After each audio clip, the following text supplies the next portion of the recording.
Yang pertama harus ditekankan bagian hijrah masalah iman. Lalu setelah itu ibadah keseharian. Dan gak usah sibukkan masalah khilaf, masalah keseharian. Ini langsung masuk masalah fikih. Dan metode fikihnya bukan metode fikih para ulama, langsung masuk fikih khilaf. Padahal ulama mengkaji masalah fikih khilaf ke murid-muridnya itu untuk tingkatan advance.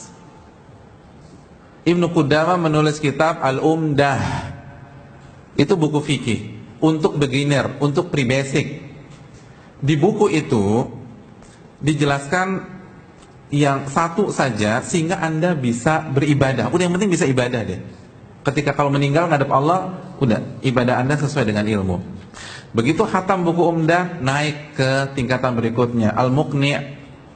Itu baru dikasih 1-2 riwayat yang berbeda. Khatam itu naik lagi Al-Kafi. Al-Kafi khilaf dalam madhab Hanbali. Oh, ternyata dalam madhab Hanbali ada beberapa pendapat. Jadi kita kan taunya Imam Ahmad, Syafi'i sama Imam Malik khilaf. Enggak, di dalam madhab Imam Hanbal aja itu ada khilaf. Lalu setelah khatam baru masuk ke khilaf lintas madhab. Itu Al-Mughni. Al-Mughni, khilaf lintas madhab. Itu metode para ulama dalam belajar fikih. Sekarang langsung Al-Mughni, langsung khilaf langsung. Gimana nih Ustaz, saya bingung nih. Nih Syafi'i bilang gini, Malik gini. Ya udah antum langsung baca Al-Mughni aja udah. Gak bisa. Ulama sebelum masuk ke ranah begitu, itu basicnya 3 buku, ada yang 2 buku. Makanya mereka eksis. Mereka hijrahnya bertahan. Kita bingung gimana nih, katanya Islam satu. Enggak, karena banyak ilmu yang Anda dengar belum waktunya. Maka shock.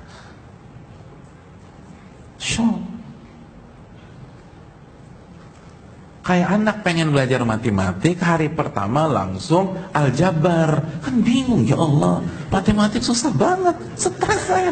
Tobat saya belajar matematik, langsung aljabar. Enggak, matematik gampang asal bertahap. Ini orang belajar aljabar, bedain angka 6 sama 9 aja masih bingung. Nih 6, 9 ya, bingung nih. Belum pernah belajar angka sama sekali, langsung aljabar. Ya stres. Begitu juga dalam belajar, bertahap dan pelan-pelan. Jadi pelari maraton, terus berlari, terus belajar. Tapi nggak semuanya deh ini kan. Itu yang perlu.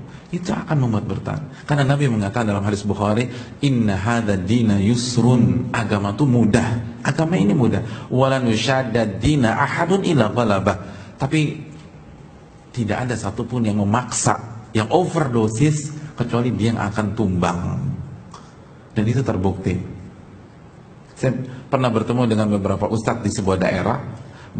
Mereka bilang, fenomena di sini ustadz, orang yang baru hijrah terus ngejar kajian kita kemanapun, dikejar udah, ada sini. Itu pengalaman kita, hilangnya juga cepat. Hilangnya cepat karena nggak bertahap, pelan-pelan. Gak semua kajian kita hadiri. Dan ini bukan berkaitan dengan siapa pemateri atau materinya. Materinya bagus-bagus, tapi untuk kita harus tahu gimana pelan-pelan dalam berhijrah. Karena lama. Kecuali kalau kita mau sampai 2019, yaitu bola di tangan kita sendiri. Kalau mau lama, pelan, sabar. Semua ada tahap. Dan ini kan konsep semua bidang. Makanya di bidang duniawi kita sering dengar no shortcut proses. Gak ada shortcut dalam proses. Semua harus dilewati pelan-pelan. Memang semua ingin berlari. Tapi kalau anak bayi usia 2 minggu langsung diajak jogging, ngiterin Ancol, kan stres. Antum punya anak bayi usia 2 minggu, dia bisa roll ke depan, roll ke belakang. Kira-kira antum terharu atau bangga? Shock. Rukyah tuh, gitu, jin. Ih bener, kesurupan. Nggak mungkin anak usia 2 minggu roll ke depan, roll ke belakang, kecuali ada ilmu, ada jin di dalam situ. Semua nggak ada yang instan, hadirin, nggak ada yang instan. Apalagi hijrah. Tadi antum kita udah jelas, ini ujian. Kalau antum lahap semua, antum yang nggak kuat. Makanya sabda nabinya, illa ghalaba, anda yang nggak kuat, karena anda kebanyakan. Jadi jangan salahkan ujiannya, anda yang salah. Anda yang kuras energi anda di awal, sehingga di pertengahan dan di akhir anda udah nggak punya energi lagi. Bertahap. Hijrah itu bukan membalikan telapak tangan. Bertahap, khususnya dalam belajar dan dalam mengamalkan. Karena kan belajar otomatis harus berjalan paralel dengan pengamalan. Jadi kalau belajarnya bertahap, pengamalannya juga akan mengikuti proses belajar. Makanya ketika para ulama menjelaskan belajar yang bertahap, seperti yang dijelaskan Syekh Shalih Al-Utsaimin, mereka menggunakan hadis makana rifqu fi syai'in illa zanah. Tidaklah kelemah lembutan itu berada dalam sebuah kondisi kecuali akan menghiasi kondisi tersebut. Jadi bertahap dalam belajar dan berhijrah dinyatakan oleh para ulama sebagai kelemah lembutan dalam berproses. Dan Nabi mengatakan kalau kita lemah lembut itu akan menghiasi proses itu. Dan Allah suka. Innallaha rafiq yuhibbur rifqa fil amri kulli aw kama qala. Allah tuh yang maha lembut dan Allah suka kelembutan di dalam setiap situasi. Dan sebaliknya, wa ma nuzi'an syai'in illa syana. Tidaklah kelemah lembutan dicabut kecuali akan merusak kondisi itu. Begitu ketika kita hijrahnya enggak lemah lembut, semua ditabrak, semua gerasak gerusuk, semua cepat, semua injak gas, hancur, kata Nabi SAW, hancur. Syana, akan ngerusak tuh. Sabar, pelan-pelan. Dan sekali lagi, fokus ke iman, fokus ke akidah, sebelum bahas masalah khilaf, apalagi khilaf masalah fikih atau khilaf ijtihadiyah yang lebih tepat. Iman dulu. Banyak orang bicara masalah A, bahas masalah B, bahas masalah safar tanpa mahram, tapi iman kepada takdir kalau ditanya dia nggak ngerti. Iman kepada takdir ini nentuin surga neraka dia. Dia nggak tahu apa iman kepada takdir. Dia nggak tahu 4 tingkatan iman kepada takdir. Ini dulu yang dipelajari. Nabi nggak pernah bahas masalah itu. Sebelum ini sudah rampung, ini sudah mantap. Dan kalau ini kuat, hadirin, itu mau terima halal haram seribet apapun gampang. Sebagaimana Allah Subhanahu wa ta'ala dan Rasulnya untuk membuat Madinah steril dari khamar, hanya cukup 1 ayat 1 hari di Madinah. Steril. Semua yang punya stok khamar dia tumpahkan fi sukakil Madinah, ke jalan-jalan kota Madinah. Nggak ada yang membantah, nggak ada yang nolak, nggak ada yang komplain, nggak ada yang down, nggak ada yang galau. Minum khamar pada saat itu seperti minum teh atau kopi pada hari ini. Nggak bisa tanpa khamar. Tapi ketika akidah dipupuk selama belasan tahun, mereka sudah oke, mereka sudah mantap, Allah haramkan khamar 1 hari selesai. Bahkan yang terlanjur minum bukan mengucapkan alhamdulillah. Mungkin kalau kita terlanjur minum nih, minum glek, khamar haram, alhamdulillahilladzi bi ni'matihi tatimmus shalihat. Timingnya pas, kan gitu ya. Timingnya pas. Saya minum sebelum detik pertama diharamkan. Tapi mereka masukkan jari telunjuk mereka ke dalam mulut, mereka muntahkan lagi. Padahal nggak haram, belum hujah, belum sampai. Tapi nggak mau, khawatir, nggak mau dimuntahkan lagi.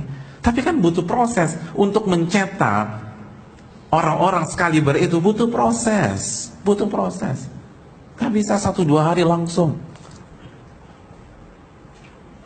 Butuh proses. Kalau casing enggak, cepat casing.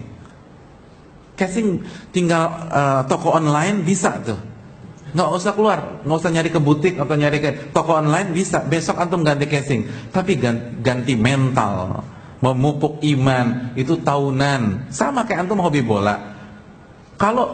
Kalau yang penting jersey Messi bisa, tinggal beli aja bisa. Tapi yang berat kan main kayak Messi itu, susahnya minta ampun. Itu yang susah. Kalau beli sepatunya Messi gampang, asal punya duit, hari ini bisa. Casing gampang hadirin. Yang susah tuh dalamnya, mentalnya, imannya, akidahnya, gaya hidupnya. Terus ngebuang gaya kita yang dulu yang rusak itu. Itu kan udah mengakar. Orang yang berhijrah di usia 35 tahun, berarti kan 0 sampai 35-nya itu harus direformasi semua. Susah, nggak gampang.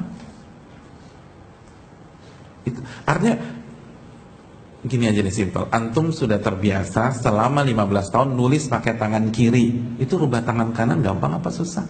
Ya udah simpel aja. 35 tahun orientasi kita dunia, itu merubah ke akhirat nggak gampang. Memang pas dengar kajian mungkin pas banget nangis, balik lagi lupa. Iya. Karena 35 tahun udah di otak kita. Sama kayak tangan. Iya, harus Nabi suka yang kanan.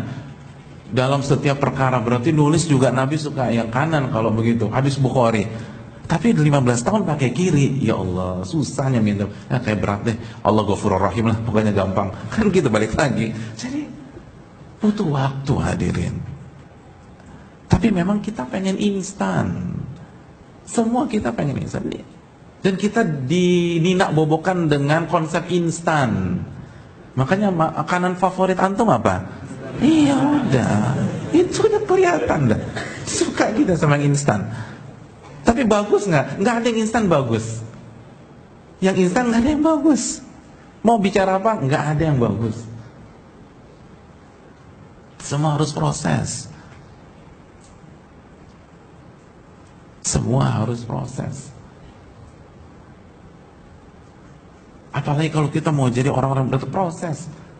Makanya kan di dunia pemikiran, di dunia motivator, di luar sana kan ada teori 10.000 jam.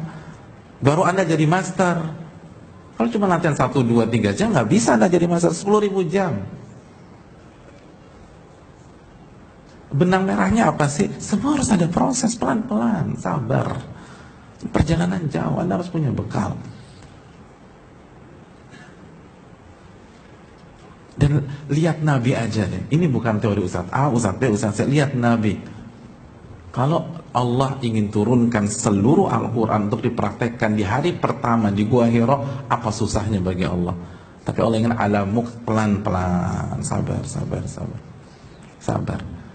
Karena ujian berat, jadi harus pelan-pelan. Kalau semuanya repot kita. Itu yang perlu kita camkan hadir. Pelan-pelan.